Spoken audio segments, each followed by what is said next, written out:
Eu já rodei muito estrada nessa vida, amigo, e posso te garantir uma coisa logo de cara. Tem lugar que parece bonito de dia, mas quando a noite cai, vira território de coisa errada. E foi numa dessas viagens pelo Rio Grande do Norte que eu me envolvi numa história que até hoje me dá um aperto no peito só de lembrar. Meu nome é Zeca Estrada, caminhoneiro velho de guerra, acostumado com poeira, solidão e silêncio de asfalto. Mas naquela época, nem todo o tempo de boleia me preparou para o que eu ia presenciar. Eu fazia frete de sal entre Mossoró e uma cidade menor ali para os lados do litoral. Estrada reta, vento cortante e um cheiro forte que fica impregnado na roupa. Foi numa parada dessas, num posto simples, quase abandonado, que eu conheci a Lídia. Mulher de olhar firme, fala direta, daquelas que a vida já tinha batido bastante, mas não tinha conseguido derrubar. Ela vivia da noite, se virava como podia e rodava muito aquela região. A gente conversa muito quando cruza a estrada e ela acabou puxando o papo enquanto eu tomava um café ralo para espantar o sono. Lídia me contou que tinha vindo de longe, fugida, tentando recomeçar. Disse que ali era um lugar tranquilo, que ninguém fazia perguntas demais e que dava para sobreviver. Mas enquanto falava, ela olhava para os lados o tempo todo como quem espera alguém aparecer do nada. Aquilo me chamou a atenção. Perguntei se tinha algum problema e ela deu um sorriso sem graça, dizendo que era só mania. Mas não era. Com o passar dos dias, eu voltei a cruzar com ela outras vezes, sempre em pontos diferentes da estrada. E aos poucos ela foi se soltando. Contou que meses antes tinha conhecido um homem, um sujeito calado, educado demais, daqueles que quase não piscam quando olham para você. No começo parecia só mais um cliente fixo, alguém comum. Pagava bem, nunca levantava a voz. O problema é que ele começou a aparecer sem ser chamado. Ficava parado dentro do carro, no escuro, só observando. Se outro homem chegava perto, ele surgia do nada, dizendo que ela não estava disponível. Aquilo deixou de ser trabalho e virou perseguição. Quando Lídia tentou cortar contato, o homem apenas sorriu. Um sorriso frio, vazio, como se já esperasse aquela resposta. Depois disso, a rotina dela desandou. Vieram os sonhos estranhos, sempre iguais. Ela caminhando por uma estrada branca de sal, vestida de noiva, enquanto ele a esperava parado no meio do nada. Acordava cansada, fraca, com a sensação de que alguém tinha passado a noite inteira puxando a energia dela. Eu vi a mudança com meus próprios olhos. Ela emagreceu rápido, o brilho sumiu e às vezes ficava parada olhando para o nada, murmurando o nome dele sem perceber. Foi aí que a história deixou de ser só obsessão e começou a feder a coisa pesada. Numa madrugada abafada, ela me confessou chorando que sentia um chamado por dentro, uma força empurrando ela para a estrada, como se algo quisesse levá-la até aquele homem, mesmo sabendo que isso podia ser o fim. E foi ali, naquele posto perdido no meio do nada, que eu percebi que aquela mulher já não estava só fugindo de alguém vivo. Ela estava sendo puxada por algo muito pior, algo que não respeita vontade, nem medo, nem escolha. Depois daquela madrugada, eu passei a prestar mais atenção na Lídia.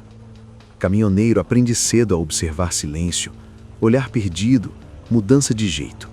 E nela, tudo gritava que algo estava errado.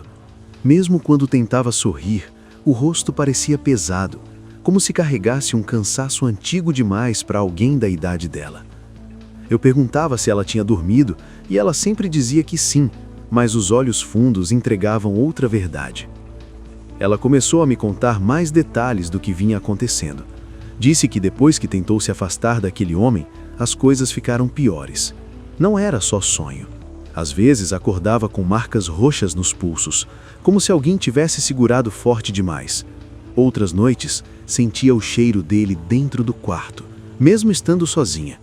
Um cheiro estranho, misturado com terra molhada e vela apagada.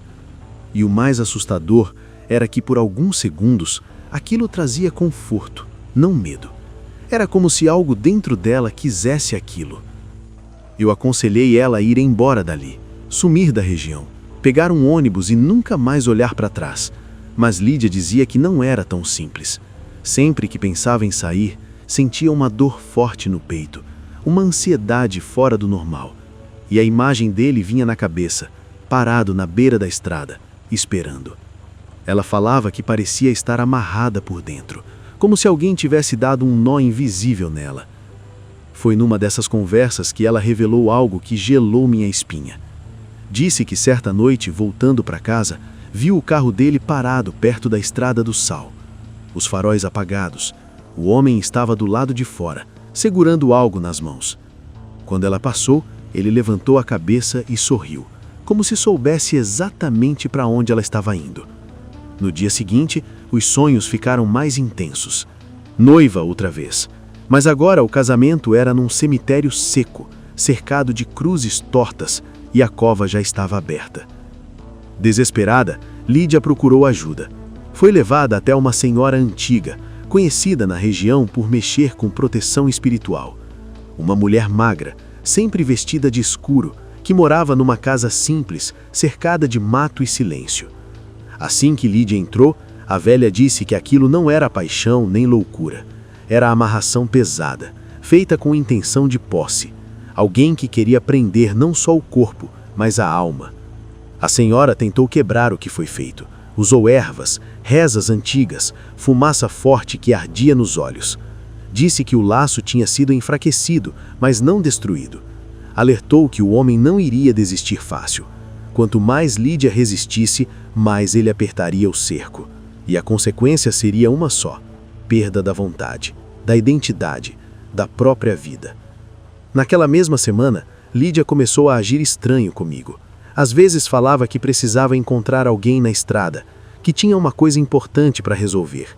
Em outras, chorava dizendo que não queria ir, mas que sentia que estava chegando a hora. Na última vez que a vi, ela entrou no carro de um desconhecido, convencida de que precisava seguir um chamado. E enquanto o veículo sumia na poeira da estrada, eu tive a certeza de que aquela história estava longe de acabar. Porque quando alguém mexe com o que não deve, a estrada sempre cobra. Os dias seguintes foram estranhos demais. A estrada continuava a mesma, o vento cortava igual, o cheiro do sal seguia forte. Mas alguma coisa tinha mudado. Eu rodava aqueles trechos com a sensação de que estava sendo observado o tempo todo. Às vezes, no reflexo do retrovisor, eu jurava ver um carro parado longe demais para ser normal. Sempre desligado, sempre imóvel. Quando eu diminuía para conferir, não tinha nada. Só a estrada vazia e aquele silêncio pesado. Lídia sumiu. Não apareceu mais nos pontos onde costumava ficar, não respondeu mensagem, não deu notícia para ninguém. O pessoal da região comentava em voz baixa, cada um com uma versão diferente. Uns diziam que ela tinha ido embora de vez. Outros falavam que tinham visto uma mulher parecida caminhando sozinha pela Estrada do Sal, de vestido claro, sempre à noite. Eu tentava me convencer de que era exagero, conversa de quem vive cercado de medo. Mas por dentro eu sabia que tinha algo errado. Numa madrugada, parei no mesmo posto onde conheci Lídia pela primeira vez. O lugar estava quase deserto, só um frentista cochilando numa cadeira de plástico. Quando entrei para usar o banheiro, senti aquele cheiro outra vez. Terra molhada e vela apagada. Meu estômago embrulhou na hora. Na volta para a boleia, vi um carro estacionado do outro lado da pista. Motor desligado, faróis apagados. Dentro, uma silhueta imóvel no banco do motorista. Fiquei ali parado alguns segundos, coração batendo forte. Quando liguei o caminhão, a silhueta virou o rosto na minha direção. Mesmo no escuro, deu para ver o sorriso. Um sorriso calmo demais, vazio demais. Arranquei dali sem pensar, sentindo um frio subir pela espinha. Naquela noite, sonhei com Lídia. Ela estava vestida de noiva, suja de sal, os pés machucados, andando em minha direção. Quando tentei chamar, ela só balançou a cabeça, como quem pede silêncio. Depois disso, comecei a ouvir coisas. Às vezes, enquanto dirigia, escutava alguém chamar meu nome baixinho, misturado ao barulho do vento. Outras vezes, via uma figura parada no acostamento, que desaparecia quando eu chegava perto. A estrada parecia viva, respirando, empurrando todo mundo para um mesmo destino. Eu comecei a evitar aquele trecho, mas trabalho não respeita medo.